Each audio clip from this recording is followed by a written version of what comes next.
বিরোধী দলনেতা শুভেন্দু অধিকারী এক্স হ্যান্ডেলে যে পোস্ট করেছেন বাংলাদেশ সংক্রান্ত, তার পোস্টের দৃষ্টিভঙ্গি এবং ভাষার তীব্র বিরোধিতা করছি। বাংলাদেশের একটা খারাপ ঘটনা বলে একটি বিষয় তিনি পোস্ট করেছেন। আরে খারাপ ঘটনা 100 বার খারাপ ঘটনা, সবাই উদ্বেগ প্রকাশ করছেন। মাননীয় মুখ্যমন্ত্রী মমতা বন্দ্যোপাধ্যায় উদ্বেগ প্রকাশ করছেন। এখন বিরোধী দলনেতা বাংলাদেশের ছবি দিয়ে বলছেন মমতা বন্দ্যোপাধ্যায়ের ব্যাপারে কি বলবেন। আরে মমতা বন্দ্যোপাধ্যায় তো বলছেন খারাপ ঘটনা ঘটছে, কেন্দ্রীয় সরকার ব্যবস্থা নিক।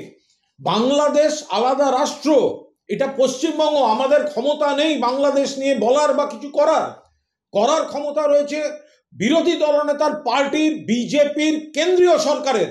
তো বাংলাদেশের ছবি পোস্ট করে মমতা বন্দ্যোপাধ্যায় কি করবেন? আরে প্রধানমন্ত্রী তো আপনাদের, স্বরাষ্ট্রমন্ত্রী আপনাদের, প্রতিরক্ষা মন্ত্রী আপনাদের, বিদেশ মন্ত্রী আপনাদের। মমতা বন্দ্যোপাধ্যায় বারবার বলছেন কেন্দ্রীয় সরকার অবিলম্বে বাংলাদেশে যে খারাপ ঘটনা ঘটছে থামাতে, যেসব প্ররোচনামূলক কথা হচ্ছে সেগুলো থামাতে ব্যবস্থা নিন।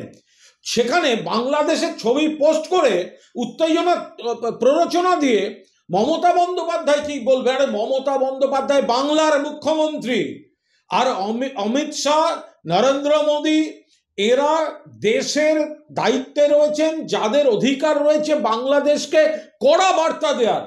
বিরোধী দলনেতাকে অনুরোধ করব এই বিকৃত প্রচার না করে দয়া করে আপনার দলের কাছে কৈফিয়ত চান।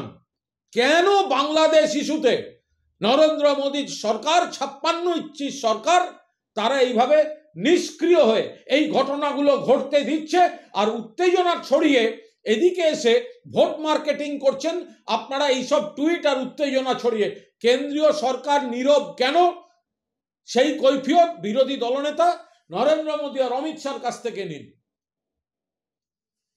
আমাদের ভিডিও ভালো লাগলে লাইক এবং শেয়ার করুন।